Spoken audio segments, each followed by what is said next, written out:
The Okafor household in Cheongdam-dong was never quiet, especially in the mornings. J1.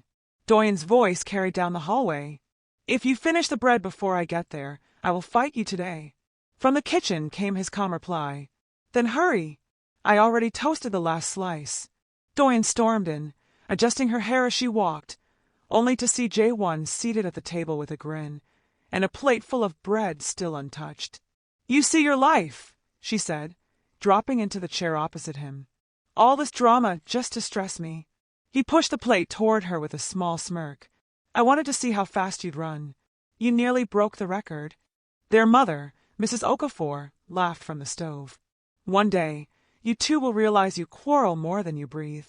Eat before the food gets cold. Yes, Ma, they both answered, then immediately gave each other side eyes, as if even agreeing was another contest. Breakfast in the Okafor home was always lively. The smell of fried eggs, jollof rice from last night, and fresh fruit filled the air. Mr. Okafor, already dressed for work, adjusted his tie and shook his head with amusement. You two should open a comedy show. People will pay just to watch how you argue over food. It's not argument, Daddy, Doyen said sweetly. It's correction. I'm helping him improve. Improve? Jae-won scoffed. You mean annoy. She leaned closer, whispering loud enough for everyone to hear. You'll thank me later. Without me, you'd be too serious for this world. Mrs. Okafor placed a plate in front of him before he could reply. Eat, Jae-won. Let her talk. You need strength for the day. He smiled softly at her. She always said it with the same tenderness she had used the first time he arrived at their home, lost and scared at just 5 years old. Now, at 22, he still felt that comfort. Welcome to Munlyt Stories, where Munlyt meets myth. Love timeless tales? Then hit like, subscribe.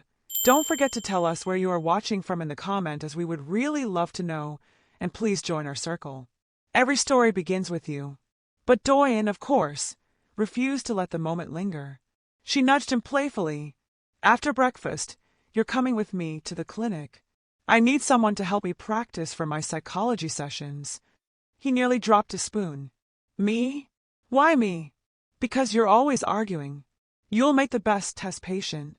Everyone laughed. Even Jae-won shook his head, though a smile tugged at his lips. One day, I will win against you, Doyen. Keep dreaming, she said, stealing a piece of his fried egg without shame.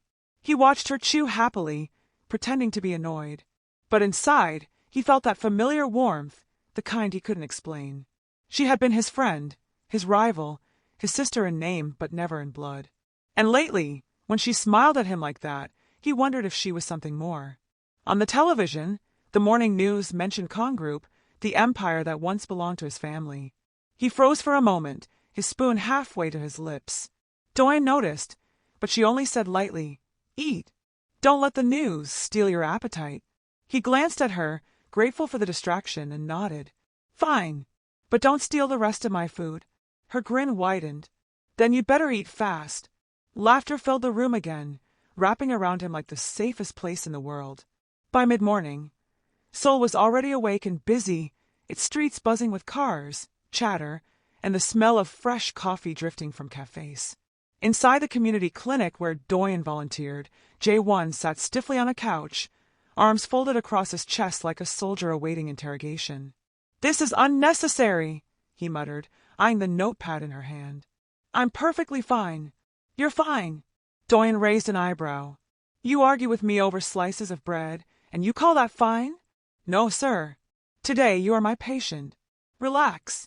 He leaned back, sighing dramatically.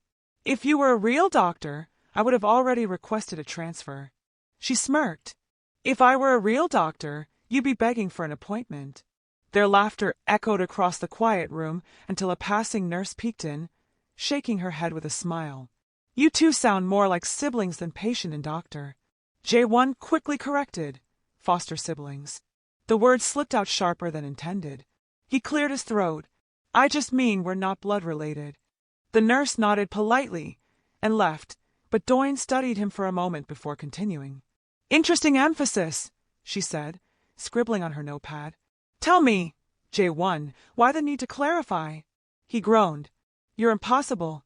No, I'm observant, she said with a grin. Now, question 1. What makes you most anxious? Living with you, he answered immediately. She gasped, pretending to be hurt. Me? The one who makes sure you eat, who covers for you when you're late. Who? Who steals my food, who talks too much, who makes me carry her shopping bags. They both burst out laughing before she could finish. When the laughter died down, Doyen tapped her pen on the notepad thoughtfully. Seriously, though, what makes you anxious?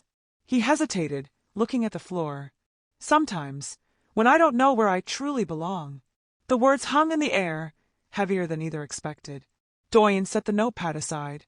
You belong here, she said softly. With us. With me. For a second, his chest tightened.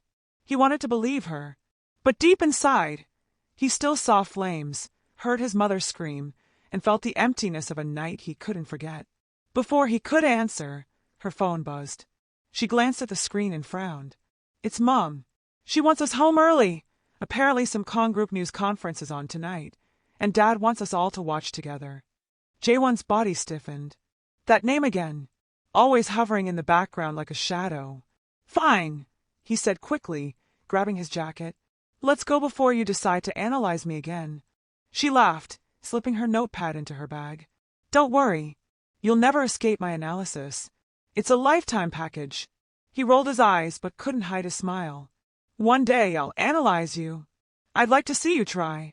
As they walked out into the bright Seoul afternoon, Jae-won felt the warmth of her hand brush his arm by accident.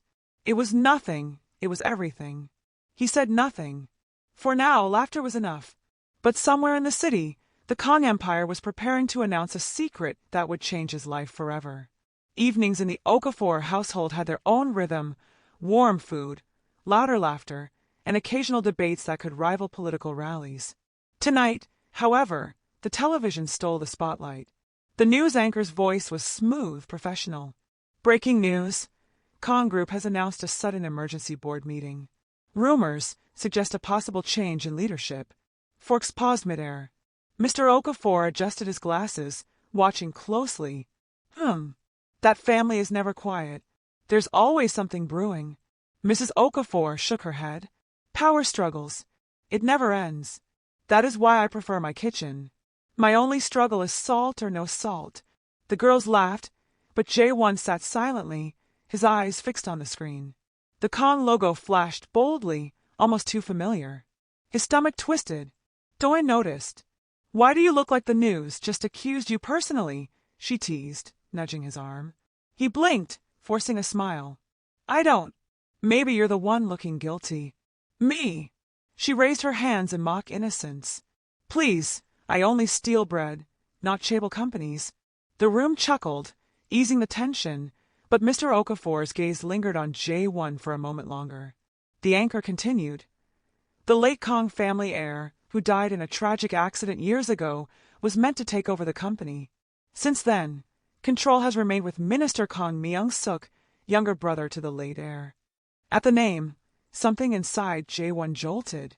Images rushed back, rain, flashing lights, a man's angry voice, his mother's scream. He gripped his spoon tightly until Doyen reached over and gently lowered his hand. You're shaking, she whispered. He cleared his throat and looked away. I'm fine. Mrs. Okafor broke the silence. Enough about politics. Eat, all of you. Rice doesn't wait for shareholders. The table relaxed again, conversations drifting to lighter matters. Tolani complained about her workload at the embassy office, and Doyen teased her for acting like the president of Korea. Don't mock me, Tolani warned. At least I don't chase my so-called patient around the clinic like a stubborn goat. Hey! Doyen slapped the table. He's not stubborn. He's just... She glanced at Jae-won, smirking. Selectively difficult. The family roared with laughter, and even Jae-won chuckled, though his mind was elsewhere. Later, when the dishes were cleared and everyone began to retire, Doyen found him standing by the window, staring out at Seoul's glittering skyline. You were too quiet, she said softly, coming to stand beside him. He didn't look at her. That Kong Group News, it felt strange. Like I've heard that name before. She tilted her head. Of course you've heard it before. Everyone in Seoul has. They're the richest family in the country. No, he whispered. Not just from TV. Somewhere deeper. She studied his profile, the way the city lights reflected in his eyes. For a moment, she wanted to press him, but instead she nudged his arm playfully. Careful. If you start dreaming of boardrooms, don't drag me into it. I'm sticking to psychology. He smiled faintly. If I ever end up in a boardroom, you'll be the first person I drag with me. She laughed. Then may God help you, because I'll turn your meetings into therapy sessions. Their laughter lingered in the night, but in Jaewon's chest, the unease remained, like a secret waiting to surface. The next morning started with its usual chaos. Jaewon, hurry up. If you're late again, the bus will leave you. Doyen called from the hallway. He appeared, calm as ever, adjusting his jacket. Relax. The bus waits for me. I'm the only reason it looks important. She rolled her eyes. One day, I'll let it leave you behind. Then we'll see how important you are. Then I'll just borrow your bicycle, he teased, ducking to avoid the slipper she half pretended to throw. Their laughter echoed as they left the house together, but Jaewon's thoughts were still heavy from the night before. That name, Kong, haunted him. At the clinic, Doyen rummaged through a stack of old magazines and files for a project. Jaewon, bored, leaned against a shelf, flipping aimlessly through a dusty box labeled donations. Something caught his eye, a glossy magazine, its cover creased with age. The headline read, Kong family heir celebrates 5th birthday. His breath stopped. There was a picture of a boy, smiling shyly, wearing a tiny suit beside his parents. The boy's dark eyes, the shape of his face, it was like staring into a mirror of his 5-year-old self. The magazine slipped from his hands. Doyen noticed immediately. What's wrong? She asked, walking over. Her eyes followed his to the photograph. She froze. Wait, that's... She looked at him, then back at the picture. Jaewon, it looks just like you. He swallowed hard, voice unsteady. It is me. I remember that day. The cake, the lights, my mother's hand on my shoulder. His fingers trembled as he touched the faded page. How could I have forgotten? Doyen gently took the magazine, scanning the article. The Kong heir died in an accident that same year. The silence that followed was heavy. Jaewon's chest tightened, flashes of memory rushing back. The car, the rain, his mother's scream. He stumbled back, shaking his head. No, it doesn't make sense. Jaewon, Doyen said softly, placing a steadying hand on his arm. This could be the truth you've been searching for. He met her gaze, panic in his eyes. If it is, then everything I thought I knew, everything your family gave me, it changes everything. She squeezed his arm firmly. Listen to me. My family is still your family. That will never change. For a long moment, he searched her face, as though her words were the only thing keeping him from falling apart. Then he laughed bitterly, shaking his head. Trust you to turn a discovery like this into therapy. She managed a small smile. Well, I am training to be a psychologist. And right now you need one. He exhaled, the weight still pressing on him but her presence anchoring him. Doyen, he whispered, almost too softly, what if I really am the boy they thought died? She held his gaze, steady and unwavering. Then we'll face it together. Outside, Seoul moved on as if nothing had changed. But inside that small clinic room, the past had just knocked on Jaewon's door. And it wasn't going to leave quietly. The Kong family mansion in Gangnam was a world away from the Okafor's warm home. Its marble floors echoed, its chandeliers glittered, but its silence was sharp. At the head of the long dining table sat Minister Kong Myung-suk, sipping his tea with a controlled calm that always hid storms. A servant leaned close, whispering, Sir, there are rumors circulating again. Some claim the late heir's son may still be alive. The teacup paused midair. Myung-suk's jaw tightened. Impossible. We ended that chapter 20 years ago. But, the servant hesitated. A magazine from that time resurfaced. Some say they've seen a young man who resembles... Enough! Myung-suk's voice cracked through the hall. He set his cup down, so firmly the porcelain rattled. His gaze turned icy. Rumors die quickly when no one dares repeat them. Do you understand? The servant bowed deeply and retreated. Still, Myung-suk's thoughts lingered. If the boy had survived, then everything he had stolen, Every title and fortune could crumble. He would not allow it. Meanwhile, in Cheongdam-dong, the Okafor living room felt more like a courtroom than a lounge. Doyen sat cross-legged on the sofa, the magazines spread out on the coffee table. Jae-won paced in front of her, restless. "This doesn't prove anything," he said, though his voice betrayed his doubt. "It could just be someone who looks like me." "Jae-won." Doyen's tone was steady, calm. "You admitted you remember the cake, the lights, your mother. That's not coincidence." He stopped pacing, running both hands through his hair. "If it's true, then what am I?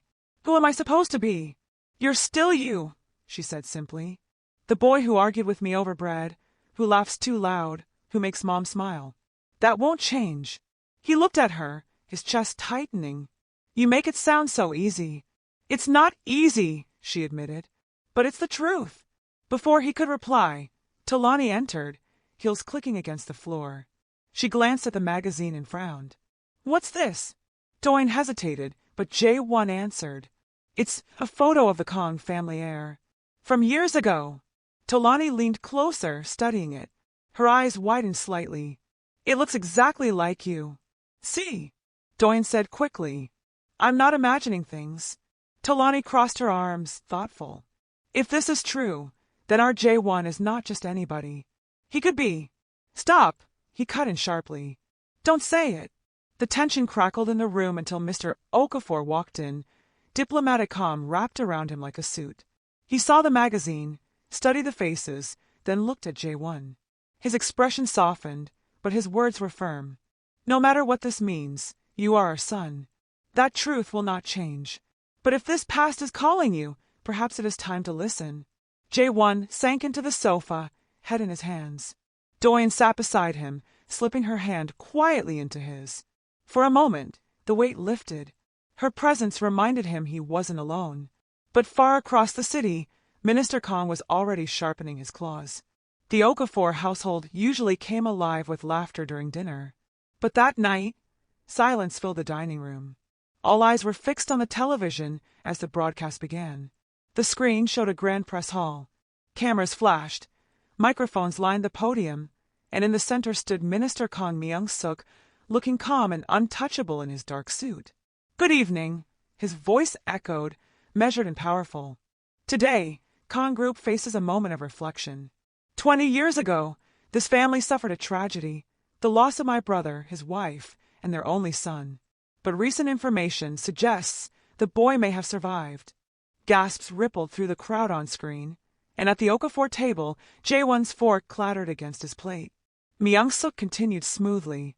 "We have no confirmation yet, but we ask that if anyone has information regarding a young man of Korean heritage, now in his 20s, who may carry the bloodline of Kong, please come forward."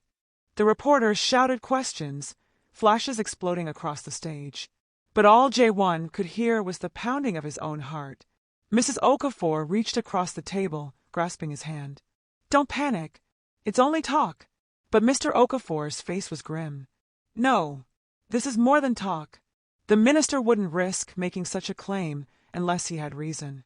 Doyen looked from the screen to Jae-won, her voice steady despite the storm in her eyes. "This changes everything, doesn't it?" Jae-won pushed back from the table abruptly, standing.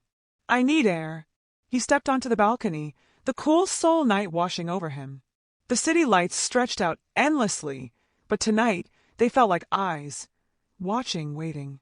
Doyen followed, wrapping a shawl around her shoulders. "You can't just run from this," she said gently. "I'm not running," he said, gripping the railing. "I'm trying to breathe. Do you understand what this means? If I really am that boy, then my life, our life, changes. I'd be dragged into a world I don't want. And if you're not," she asked softly, "then what?" He turned, frustration in his eyes. "Then I'll never know who I truly am." For a moment, they stood in silence, the city buzzing faintly below. Doyen broke it with a small smile. "You know, you're still the same Jae-won who fought me this morning for the last slice of bread. Heir or not, that's who you are to me." Despite the weight pressing on him, he chuckled. "You never make things simple, do you?" "That's my job," she teased. "Keeps you alive." They both laughed, the sound softer than usual but real. For a heartbeat, The heaviness lifted. Then Tolani stepped onto the balcony, phone in hand, her expression tense. "We have a problem," she said. "Social media is already buzzing. People are posting pictures of you, J1. They're saying you look exactly like the Kong heir who was supposed to be dead." His blood ran cold. The past he had tried to bury was no longer knocking quietly. It was breaking down the door. The next morning, Seoul felt different. The streets outside the Okafor home buzzed louder than usual. Headlines screamed from every newsstand. Kong heir alive? Mystery deepens. Public speculation grows over hidden son. Jae-won pulled his hoodie low over his face as he walked beside Doyen. She glanced at him, amused despite the tension. "You know, dressing like a spy only makes you look suspicious," she teased. He sighed. "Better suspicious than recognized. Do you want the whole of Gangnam chasing me for selfies?" She chuckled. "Honestly, that might be the only time you'd enjoy attention." Before he could answer, a camera flash exploded from across the street. A man with a telephoto lens stuck behind a car. Another shadow lingered near the corner shop, phone angled toward them. Doyen grabbed his wrist. "J1, they're following us." His jaw tightened. "Let's keep walking. Don't look back." They hurried into a nearby cafe, sliding into a corner booth. The barista raised an eyebrow at their rushed entrance, but said nothing. J1 leaned forward, lowering his voice. "This is exactly what I feared. Once they start comparing my face to those old photos," he shook his head, "it's only a matter of time before Kong Group comes for me." Doyen reached across the table, placing her hand on his. "You don't have to face this alone. My family won't let them drag you away." Her words warmed him, but before he could reply, a familiar figure appeared outside the cafe window. Lady Hygiene, elegant, poised. Her presence commanded attention even through the glass. She walked inside, her heels clicking softly against the floor. People parted without her asking. Her eyes locked on J1. "So," she said smoothly, sliding into the seat beside him. "The rumors are true. You're alive." Doyen stiffened. "And you are—" "Hygiene," the woman said without breaking her gaze from J1. "Your cousin. At least you would be if the Kong family accepts you back." J1's pulse raced. "Why are you here?" "To warn you," she replied calmly. "Minister Kong already suspects. He won't rest until you're silenced. If you want to survive, you must come with me to the mansion. Tonight." Doyen leaned forward sharply. "He's not going anywhere with strangers." Hygiene's lips curved in a faint smile. "You're protective. That's good. But protection won't stop the Empire from claiming what is theirs." She stood gracefully, leaving a business card on the table. "Decide quickly, before others decide for you." As she walked out, silence filled the booth. Doyen picked up the card, studying it with a frown. "She's too confident. I don't trust her." J1 leaned back, exhaling. "Neither do I. But if my uncle is already moving, maybe I don't have a choice." From outside, another camera flash lit the glass. The hunters were closing in. The cafe door had barely closed behind Lady Hygiene when Doyen grabbed J1's sleeve. "Don't even think about it," she said firmly. "Think about what?" he asked, though the card on the table burned like fire. "About running into her mansion trap. She looks like the type who smiles while sharpening knives." Despite the tightness in his chest, he chuckled. "You're very dramatic." "Dramatic?" She leaned closer, whispering. "Your so-called cousin just invited you to a house where the man who probably wants you dead is waiting. That's not drama. That's common sense." Before he could respond, the cafe door opened again. This time, two men in suits walked in. Their eyes scanned the room before locking onto J1. Doyen felt it instantly. She grabbed his hand under the table. "Don't panic. Just act normal." He raised an eyebrow. "Define normal." "Because holding your hand like this feels anything but normal." "Sure," she hissed, though her cheeks warmed. "Follow my lead." The men approached slowly. One leaned down, voice polite but cold. "Excuse me, are you Kong J1? J1's throat tightened. For a moment, he said nothing. Then Doyen laughed loudly, squeezing his hand. "J1. Him." She shook her head. "This is my boyfriend, Daniel. He's Nigerian Korean. Do you see any resemblance to your chaebol heirs here? Please." The men exchanged glances. We were told. You were told wrong. Doyne cut in, her voice sharp. Now, unless you plan on buying coffee, please stop scaring my date. The men hesitated. One muttered something in Korean before they left, though not without a final suspicious glance. As the door shut, Jae-won exhaled hard. Boyfriend? He asked, staring at her. She shrugged, grinning. It was the only thing I could think of. Worked, didn't it? His lips twitched despite himself. You're insane. And you're alive because of me. You're welcome. They left the cafe quickly, weaving through Seoul's busy streets. The city lights blinked above them, neon mixing with headlights. Jae-won tucked his hood lower. They're not going to stop, Doyne. Every day, they'll keep coming until they drag me back. Then we stay ahead of them, she said firmly. We don't hide. We outsmart. He glanced at her, surprised at her certainty. You make it sound simple. It is simple, she replied, linking her arm through his as if daring the world to try. You're not fighting this alone. If you're Kang Jae-won, then I'm your strategist. And if they want to mess with you, they'll have to mess with me first. For the first time that day, he smiled fully. You really think you can handle the Kang Empire? She grinned. I've handled you for 17 years. That's tougher than any empire.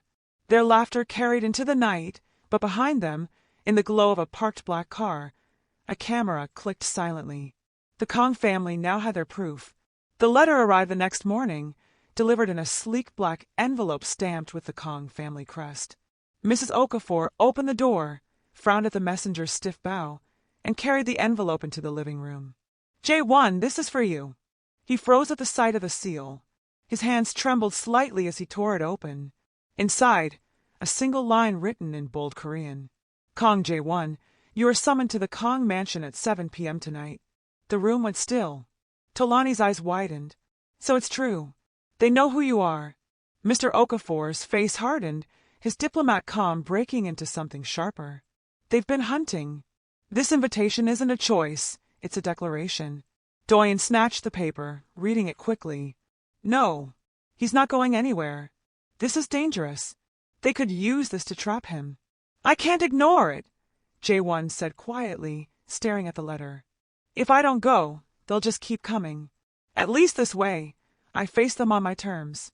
On your terms. Doyne stood, anger flashing in her eyes. Jae-won, these people planned an accident to erase you once. You think they've changed? You're walking into a lion's den. He met her gaze steadily, though his chest tightened at her fear. Then maybe it's time the lion saw I'm not a child anymore. Silence followed.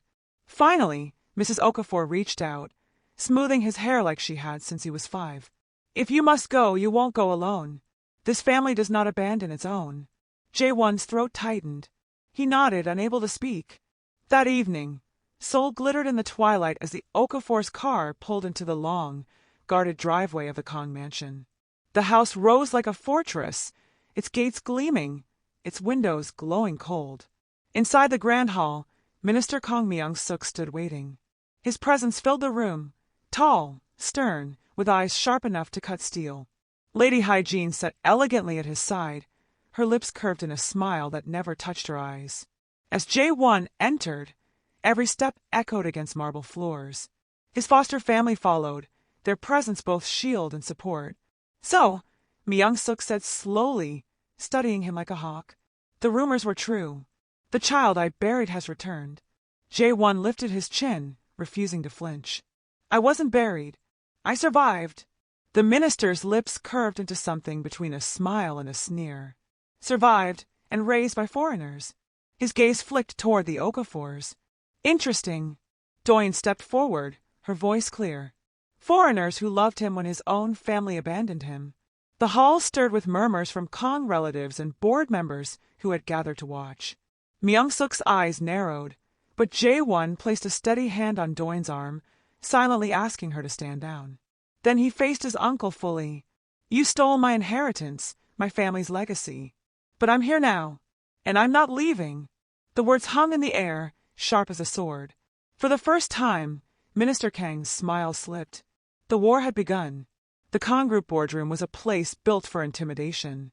Long mahogany table, polished floors, and walls lined with portraits of Kong patriarchs who had ruled the empire for generations. Tonight, it brimmed with shareholders, directors, and curious relatives, all eager to witness the drama. Jae-won entered with his head high, though inside his chest pounded. The Okafor sat quietly at the back, their presence like an anchor in the storm. Do-in caught his eye, giving the smallest nod. Minister Kong Myung-suk stood at the head of the table, his voice smooth as oil. "Ladies and gentlemen, you see before you a young man claiming to be my late brother's son. A boy who vanished 2 decades ago. He says he is Kong Jae-won." Gasps rippled. Cameras clicked as journalists leaned forward. "I am Kong Jae-won," he said firmly, meeting every gaze. His voice carried across the room, steadier than he felt. "I survived the accident, and I have memories only a son would carry." "Memories?" Myung-suk scoffed. "Memories can be fabricated. What proof do you have, boy?" Jae-won hesitated. He had no documents, no evidence, only flashes of fire and his mother's lullabies. His uncle's smirk widened. "Exactly," Myung-suk continued, spreading his hands to the room. "This is nothing but an imposter story meant to distract us. Raised by outsiders, with no blood test, no papers. Do you expect us to believe this nonsense?" Whispers erupted. Some board members nodded slowly, others shook their heads. Myung-suk's eyes narrowed dangerously. Ji-won stepped forward, voice firm. "If you want proof, fine. Run your tests. Check my blood against yours. I have nothing to fear." The shareholders stirred again. The challenge was clear and undeniable. Myung-suk's jaw clenched, but he masked it with a cold smile. "Very well. We shall arrange it. Until then, you are no more than a stranger." Jae-won met his gaze evenly. "A stranger who has already shaken your throne." The board buzzed with whispers as the meeting adjourned. As they left, Do-in leaned close, whispering with a grin. "Not bad for your first boardroom fight." He smirked faintly, though his heart still thundered. "I had help." She winked. "Of course. You'd be lost without me." Despite the storm ahead, he laughed, the sound echoing off marble walls, defiant against the empire that wanted him silent. The battle lines were drawn. The hospital corridor was too white, too quiet. Every tick of the clock sounded like a hammer in Jae-won's ears. "Sit down," Do-in whispered, tugging his sleeve. "You've been pacing for 20 minutes. People will think you're auditioning for a treadmill commercial."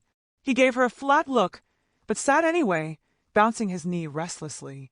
"It's not funny. My whole life depends on the result of a test." "Exactly," she said, crossing her arms. "That's why you shouldn't wear out your legs before you even see the paper." Despite himself, he almost laughed. Almost. From across the hall, Tolani watched them with raised brows. "The two of you fight like children. Do you even realize how serious this is?" Do-in grinned. "That's how we survive seriousness. With laughter." Jae-won shot her a sideways glance. "If this comes back positive, I'm dragged into a war I never asked for. If it's negative, then I'll never know who I am. Tell me, doctor in training, where's the laughter in that?" She leaned closer, lowering her voice. "The laughter is in the fact that either way, you still have me. That's not going to change." His chest tightened. He wanted to believe her. Needed to. A nurse passed by carrying a tray, giving them a curious smile. "Couples therapy," she teased. Do-in burst out laughing, while Jae-won turned red. "We're not," he started, but she cut him off. "Yes," she told the nurse cheerfully. "Free session. He's my most difficult case." The nurse chuckled and walked on. Jae-won groaned, burying his face in his hands. "Why do you do this to me?" "Because it works," she whispered, nudging his shoulder. "Look at you. You were about to chew through the wall. Now you're embarrassed instead. Much healthier." He peeked at her through his fingers, lips twitching despite himself. "You're evil. And you love it," she said with a wink. Tolani rolled her eyes dramatically. "Lord, help me survive these two." An hour later, the doctor appeared with an envelope in his hand. The world seemed to pause. "This contains the results," he said carefully. "Only you may open it, Mr. Kong." The name hit him like a blow. He took the envelope slowly, his hands trembling. Do-in leaned close, whispering, "Breathe, Jae-won. Whatever's inside, you're not facing it alone." For a moment, he didn't move. Then, with a deep breath, he tore the envelope open. His eyes scanned the paper. The words blurred, then sharpened. Result, positive. DNA confirms biological relation to Kong family. His chest constricted. It was true. He was Kong Jae-won. He looked up, his gaze locking with Doyen's. She squeezed his hand firmly. Now, she said softly, the real fight begins. And though fear coiled in his stomach, for the first time, he allowed himself to smile. Because she was right there beside him. The news broke before they even left the hospital. DNA confirms survival of Kong Heir. Lost son returns after 20 years. By the time the Okafor's car pulled up outside their Cheongdam-dong home, journalists swarmed the gates. Microphones thrust forward, cameras flashing like lightning. Jae-won, are you the real Kong Heir? Who raised you? Are you close to the Okafor's daughter? Do you plan to take back Kong Group? The guards struggled to hold the crowd back as the family slipped inside. Mrs. Okafor closed the door firmly, leaning against it with a sigh. So this is what it means to live in the spotlight. It feels more like a hunting spotlight, Jae-won muttered, yanking his hoodie off. He paced the living room, chest tight. They'll never leave me alone now. Good, Doyen said, plopping onto the sofa. Maybe you'll finally understand how celebrities feel when I scream at my K-drama actors on TV. He stopped pacing, staring at her. Do you realize what just happened? My whole identity was confirmed in front of the world, and you're comparing it to K-dramas? She grinned. Exactly. So relax. Think of this as your debut season. Despite himself, he laughed, a short, sharp sound that eased some of the pressure. But the relief didn't last long. The doorbell rang. When Mr. Okafor opened it, a line of black cars filled the driveway. From the lead car stepped Minister Kang Myung-suk, flanked by men in suits. His smile was thin, his voice coated in honey. Ambassador Okafor, he said smoothly, forgive the intrusion. But I believe you have something that belongs to us. He stepped inside without waiting for an invitation, his gaze locking on Jae-won. My nephew. Jae-won's jaw clenched. Don't call me that. Oh, but you are, Myung-suk replied softly. The tests prove it. You are Kong blood. That means the Kong name, the Kong fortune, the Kong empire. It is all yours. Doyen stood, her voice cutting through the tension. Funny. 20 years ago, none of you came looking for him. Now suddenly he's yours. Myung-suk smiled and faltered. Because we believed he was gone. Fate has returned him, and it is only right he take his place among us. He already has a place, Mrs. Okafor said firmly. Here, with us. Myung-suk turned back to Jae-won. Think carefully. You can cling to this, small household, or you can rise to the power you were born for. Don't let sentiment blind you. Silence stretched, heavy and sharp. Then Jae-won lifted his chin. I'll never turn my back on the people who saved me. If you want me, you'll have to accept them too. Myung-suk's smile thinned to ice. Very well. But remember, power is a game, and love is its weakness. Protect your little family well, nephew. You'll need it. He turned on his heel, leaving the house in a swirl of black suits and polished shoes. As the door shut, Doyen muttered, Well, that was dramatic. Can we eat now? The family laughed weakly, but Jae-won's hands were still shaking. The battle for his future had officially begun. The next morning, Seoul woke up with one story. Kong Jae-won, the hidden heir returns. Who raised the heir? Spotlight on the Nigerian Okafor family. Power struggle ahead. Minister Kong versus lost nephew. Every news channel, every magazine cover, every gossip blog had plastered Jae-won's face everywhere. His sharp features, caught in one unflattering candid photo outside the hospital, were already being debated on morning talk shows. Doyen scrolled through her phone, shaking her head. Look at this headline. Heir or handsome stranger? Honestly, Jae-won, they're more interested in your jawline than your DNA. He groaned, burying his face in the couch pillow. Make it stop. Sorry, can't. You're trending. Congratulations, superstar. She nudged him with her foot. At least now I can brag that I quarreled with Korea's most famous heir before he even knew who he was. He peeked at her from under the pillow, lips twitching. You make everything sound like a joke. Because if we don't laugh, she said softly, we'll drown. His smile faded into something more grateful. She always knew how to hold him together when the world tried to split him apart. Later that afternoon, Mr. Okafor gathered the family in the living room. His tone was calm but firm. The Kong family will not stop. Already, they're spinning the media, painting themselves as victims who lost their beloved heir. They will push you to accept their control. And if I don't? Jae-won asked quietly. Mr. Okafor's expression darkened. Then they will try to break you. Mrs. Okafor squeezed Jae-won's hand. But remember, you're not alone. You are our son, no matter what name they attach to you. Tolani, arms crossed, added dryly, just don't let them drag us into their boardroom dramas without warning. I have deadlines. Doyen elbowed her sister. Deadlines? Our foster brother is fighting Chaebol villains, and you're worried about spreadsheets. Someone has to, Tolani muttered, though her lips curved faintly. The warmth of the exchange eased Jae-won's tension, but it didn't last long. That evening, the television buzzed again.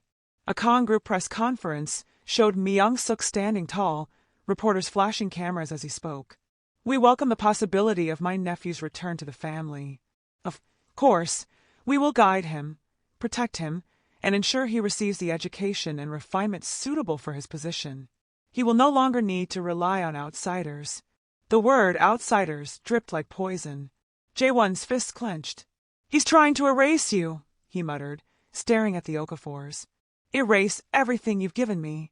Doyen switched off the TV and turned to him. Then don't let him. They can't define you, Jae-won. Only you can. Her words steadied him like an anchor in the storm. He exhaled, the fire in his chest turning into determination. You're right, he said finally. If they want to fight, they'll get one. But this time I won't fight alone. Doyen smiled, bumping his shoulder lightly. Good. Because you'd be useless without me anyway. His laugh broke through the heaviness, warm and real. For the first time, he didn't feel like the hunted child anymore. He felt like the heir who was ready to fight back. The Kong Group gala was more theater than celebration. Crystal chandeliers bathed the hall in golden light, violins played softly in the background, and Seoul's elite moved like glittering chess pieces across the marble floor. Jae-won stood near the entrance in a tailored suit that fit too well for comfort. Cameras flashed as soon as he appeared, and whispers rippled through the crowd. That's him, the lost heir. He looks just like his father. Who's the girl beside him? Doyen adjusted her gown with a playful roll of her eyes. Relax, heir boy. You look fine. Too fine, in fact. Half the women here are already planning to steal you. He leaned closer, whispering. And whose fault is that? You picked this tie. Exactly, she whispered back. So if anyone asks, tell them your stylist is Nigerian. He chuckled under his breath, tension easing just slightly. Across the room, Minister Kong Myung-suk raised his glass, his smile smooth but his eyes sharp. Lady Hygiene stood elegantly at his side, her gaze locked on Jae-won with a mix of curiosity and calculation. As they approached, Doyen squeezed Jae-won's arm. Remember, don't let them see you sweat. If they glare, glare back harder. If they smile, smile wider. Confidence is free. He nodded, straightening his shoulders. Ah, my nephew, Myung-suk said warmly, though the chill in his tone was unmistakable. Welcome home. This isn't my home, Jae-won replied evenly. It's a hall filled with strangers. A murmur spread through the crowd at his boldness. Myung-suk's smile never wavered. You'll adjust. And this, he gestured to Hygiene, is your cousin, Lady Hygiene. She is eager to reacquaint herself. Hygiene inclined her head gracefully. It's an honor. I trust Seoul has been treating you well. Before Jae-won could answer, Doyen stepped forward with a bright smile. Oh, very well. He eats too much rice, argues too much, but otherwise he's surviving. Gasps rippled around them. Myung-suk's brow arched, and used to anyone speaking so casually in these circles. And you are? He asked coolly. Doyen Okafor, she said proudly. Family. Her tone left no room for correction. For a heartbeat, silence blanketed the hall. Then whispers broke out again, sharper now. The Okafors? Foreigners? She's claiming to be family? Scandalous. Myung-suk's smile tightened. How interesting. Jae-won placed his hand firmly on Doyen's back, his his voice steady. She's right. Without the Okafors, I wouldn't be standing here. If I'm Kong blood, then they're Kong family too. The words hit like thunder. Flashbulbs erupted, reporters scribbling furiously. Myung-suk's eyes darkened, but he recovered quickly. Bold words. Let us see if you can back them with action. The gala moved on, but the air remained charged. Doyen leaned closer to Jae-won, whispering, "Not bad, air boy. You almost looked royal." He smiled faintly, whispering back, "That's because you were beside me." She rolled her eyes, though her lips curved. "Careful. If you keep saying things like that, I might start believing you." For the first time, Jae-won felt the room's weight ease. With Doyen at his side, even the Kong Empire's golden cage felt breakable. The Kong Group press hall was filled to bursting. Journalists crowded the aisles. Cameras pointed at the stage where Minister Kong Myung-suk sat flanked by directors and Lady Hygiene. The air buzzed with anticipation. At the side entrance, Jae-won adjusted his suit jacket, nurse clawing at his chest. Doyen stood beside him, calm as always. "Remember," she whispered, "confidence. Shoulders straight. And if you forget what to say, just pretend you're arguing with me." He smirked faintly. "That sounds exhausting." "Exactly," she said. "It works." Before he could reply, an usher gestured them forward. The room quieted instantly as Jae-won took his place beside his uncle. Myung-suk's smile was thin as glass. "Ladies and gentlemen, I present to you the boy we thought we lost. My nephew, Kong Jae-won." Flashbulbs exploded. Voices rose in a chorus of questions. Jae-won bowed slightly, speaking into the microphone. "Thank you for welcoming me. I am grateful to be alive and to stand here today." A polite murmur spread, but Myung-suk leaned forward smoothly. "Yes, grateful indeed. Though, of course, gratitude is best shown in humility. Tell us, nephew, how much do you know of the company you claim inheritance to?" The question landed like a knife. Reporters leaned closer. Jae-won stiffened. He had studied Kong Group's history, but he wasn't a corporate strategist. He opened his mouth, then faltered. Myung-suk's smile widened. "Ah, silence.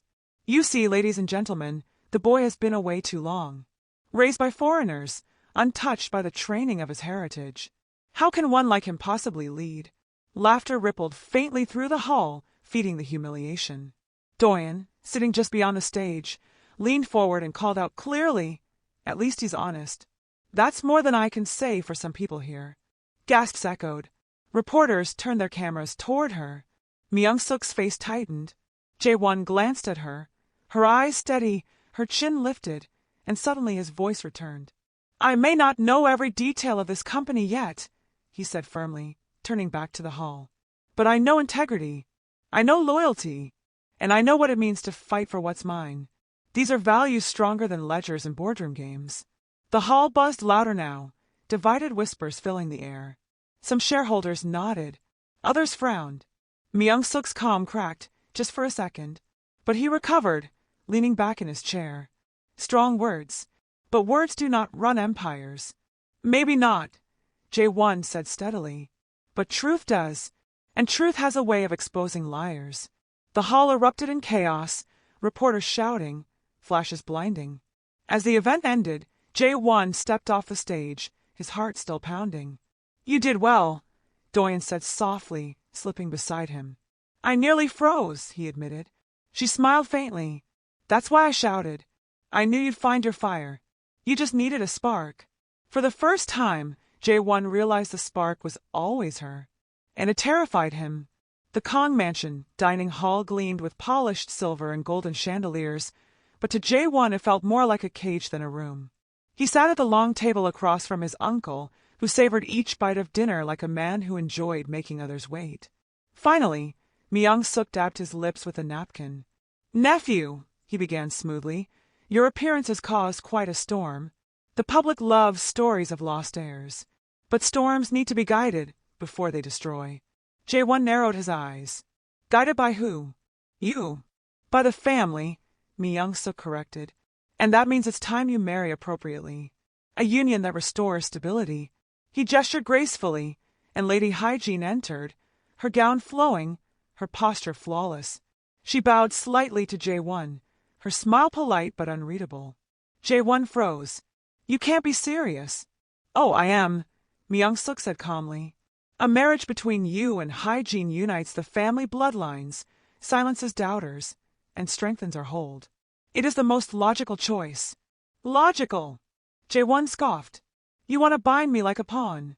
Hyejin tilted her head, her voice smooth as silk. Don't be so dramatic. It wouldn't be such a terrible match.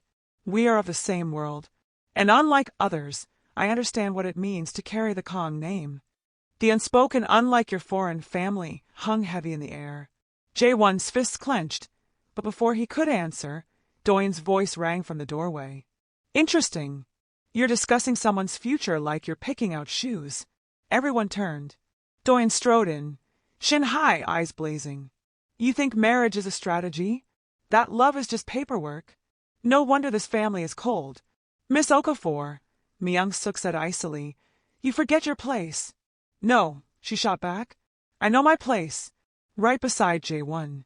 And I won't let you trade his happiness for your power games. Gasps echoed. Lady Hyejin's polite smile stiffened, but her eyes glittered with amusement. How bold! But does he share your confidence? She looked at Jae-won directly. Tell me, cousin, would you rather be with someone who knows your world, or someone who will always be an outsider? The silence was suffocating. Jae-won's chest tightened, torn between the fire in Doyen's eyes and the trap in Hyejin's words. Finally, he spoke, his voice low but steady. I'd rather choose for myself, and I won't let anyone dictate my heart. Not you. Not him. He shot his uncle a hard look. The room bristled with tension. Myung-suk's mask slipped briefly, anger flashing in his eyes. Careful, boy. You are playing a dangerous game. Jae-won stood, taking Doyen's hand firmly in his. Then so be it. As they walked out together, whispers followed them like sparks in dry grass. Some scandalized, some intrigued. Outside, Doyen let out a breath, half laughing. Did you just walk out of a marriage trap with me like we were in a K-drama finale? He smirked. If we're in a drama, you're the only co-star I want. Her heart skipped, but she rolled her eyes. Please, don't get cheesy now. Still, neither let go of the other's hand. The storm hit the very next morning. Doyen was halfway through breakfast when her phone exploded with notifications. She frowned, scrolling quickly. Oh no! Across the table, Jae-won looked up, chewing slowly. What is it this time? Another gossip piece about my haircut. She turned the screen to him. Headlines blazed in bold letters. Okafor family manipulated Kong heir for wealth. Foreign influence in Korea's richest dynasty. Psychologist in training seduces heir inside the scandal. Jae-won's spoon clattered to his plate. What? Doyen's jaw tightened. They're calling me a gold digger. They're saying my family rescued you just to control you. Talani entered, phone buzzing in her hand. It's everywhere. Social media, TV, even international press. Uncle Kang's fingerprints are all over this. Mrs. Okafor set down her ladle with a trembling hand. How dare they? After everything we gave this boy, they now turn it into poison. Jae-won stood abruptly, fury burning in his chest. No, I won't let them smear you. This is my fight, not yours. Doyen grabbed his wrist. Don't be stupid. If you lash out recklessly, you'll only prove them right. He looked at her, frustration spilling out. Then what am I supposed to do? Watch while they drag your name through mud? She took a steadying breath. We outsmart them. Let me handle this. That afternoon, reporters swarmed outside the Okafor gates, shouting questions. Miss Okafor, are you really romantically involved with Jae-won? Did your family raise him to infiltrate Kong Group? Jae-won, are you being manipulated by foreigners? The noise was deafening. Then, to everyone's shock, Doyen stepped out. Dressed simply, no makeup but her confidence glowing, she faced the camera's head-on. My name is Doyen Okafor, she began clearly. For years, my family raised Jae-won not as an heir, not as a pawn, but as our son. We loved him when no one else did. The crowd leaned in, hungry for drama. She smiled faintly. And as for me manipulating him, please, if you've met him, you'd know no one can control that stubborn boy. Half the time, I can't even get him to pick up his socks. Laughter rippled through the crowd, cameras flashing wildly. Her eyes softened. The truth is, Jae-won isn't defined by the Kong Empire. He's defined by the choices he makes now. And whatever lies are told, we will stand beside him. From inside, Jae-won watched through the window, heart swelling. She had turned his uncle's weapon into her own stage. That evening, headlines shifted. Okafor daughter faces reporters with wit and grace. Public war erupts over the heir's future. But in the Kong mansion, Myung-suk slammed his glass onto the table, fury spilling. So the girl wants to play queen? Then I'll show her how queens are destroyed. The war had escalated. And now, Doin was firmly in the crosshairs. The Okafor house was quiet that night, unusually quiet. No TV chatter, no kitchen laughter. Only the sound of rain tapping gently against the windows. Doin sat in the garden, her shawl wrapped tightly around her shoulders. The air smelled of wet earth, heavy with secrets. She stared out at the glittering Seoul skyline, her heart unsettled. She didn't hear Jae-won until his voice broke the silence. You shouldn't be out here. It's cold. She turned. He stood by the doorway, shadows painting his face. I needed air, she murmured. After today, it feels like I can't breathe inside that house. He walked toward her slowly, taking a seat on the bench beside her. For a moment, neither spoke. The rain filled the silence between them. Finally, he exhaled. I saw you with the reporters. You were fearless. You stood up for me when I couldn't even stand for myself. She smiled faintly. Of course I did. That's what family does. He shook his head. No. Family doesn't risk being destroyed for me. You did. His voice cracked. And I hate it. I hate that they're tearing your name apart because of me. Her eyes softened. Jae-won. He turned to her, his gaze burning. Do you know why it hurts so much? Because you mean more to me than any of this. More than the company, the name, even my own future. Her breath caught. What are you saying? He leaned closer, voice low and trembling. I've been trying to fight it for years. I told myself it was wrong, that the world would never understand. But I can't hide anymore. Doin, I love you. The words hung heavy in the air, dangerous and beautiful.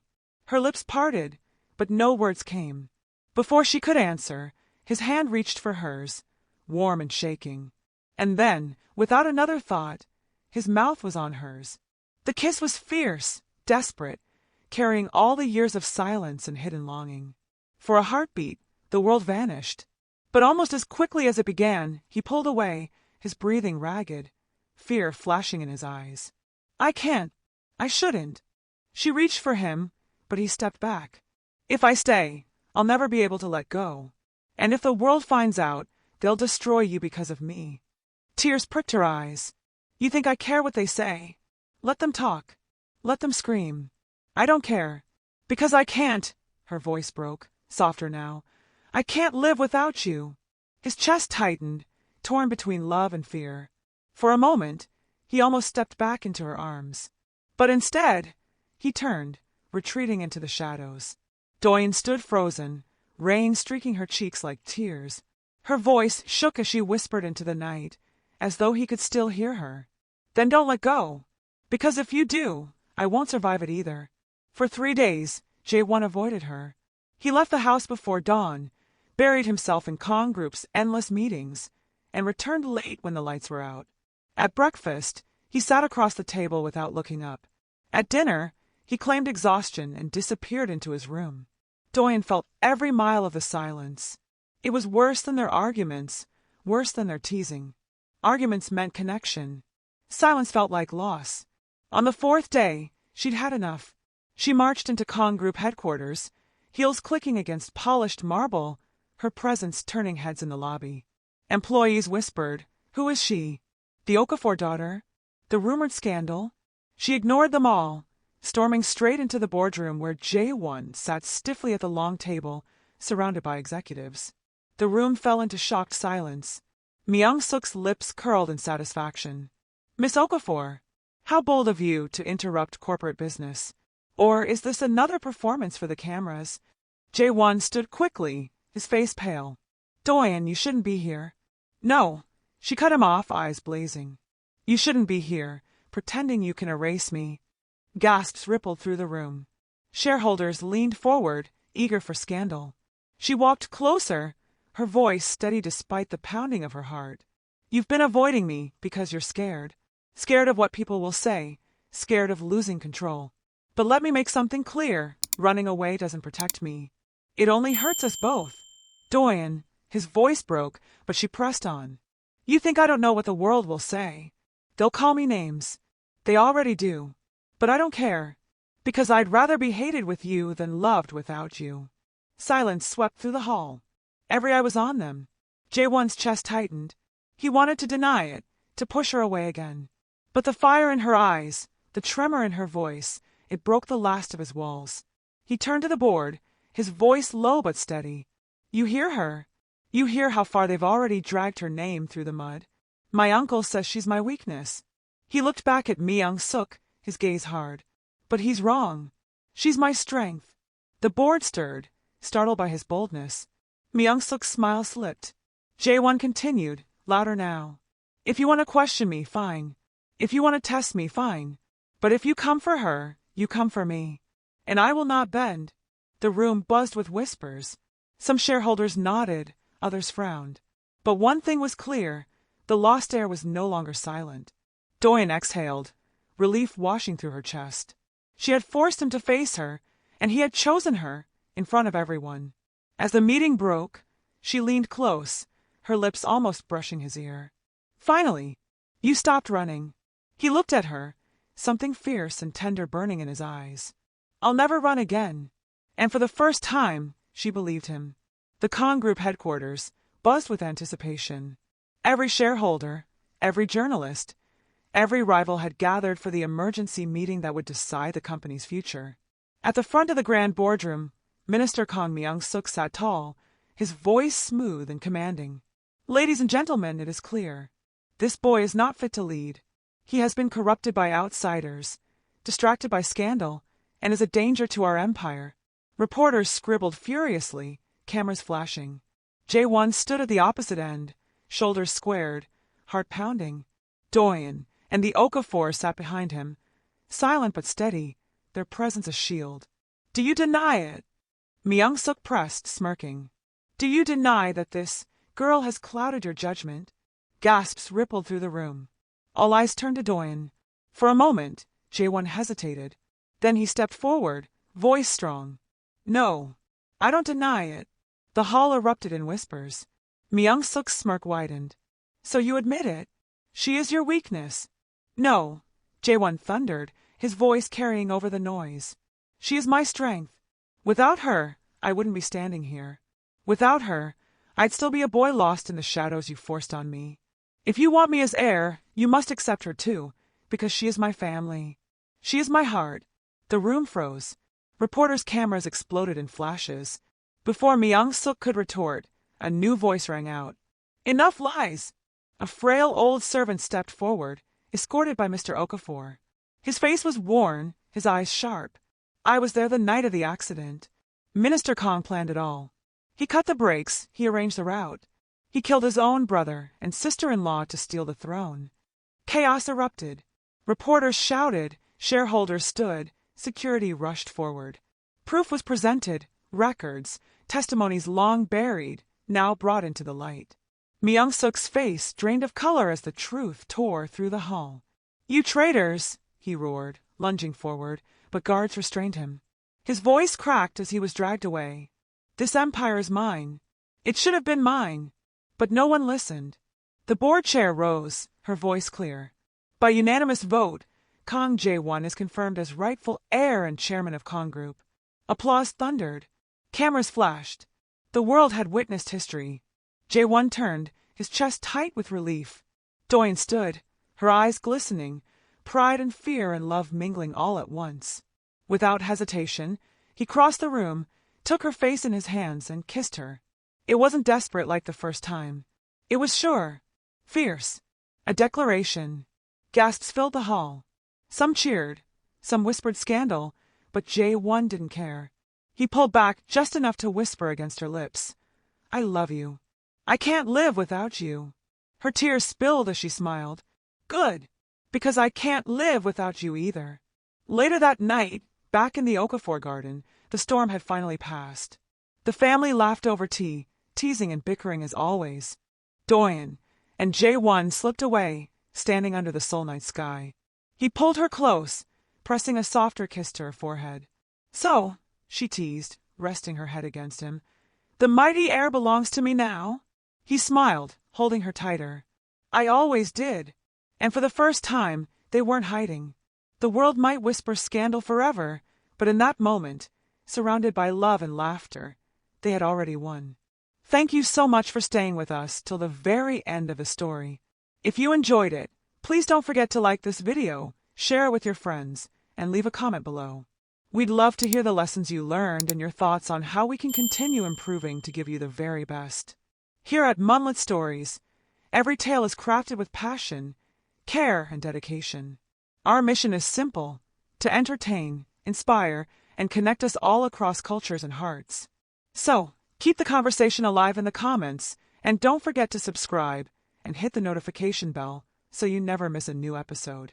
Till next time, we are Munlyt Stories, bringing you amazing tales that touch hearts and spark imaginations. Stay blessed, stay inspired. See you in the next story.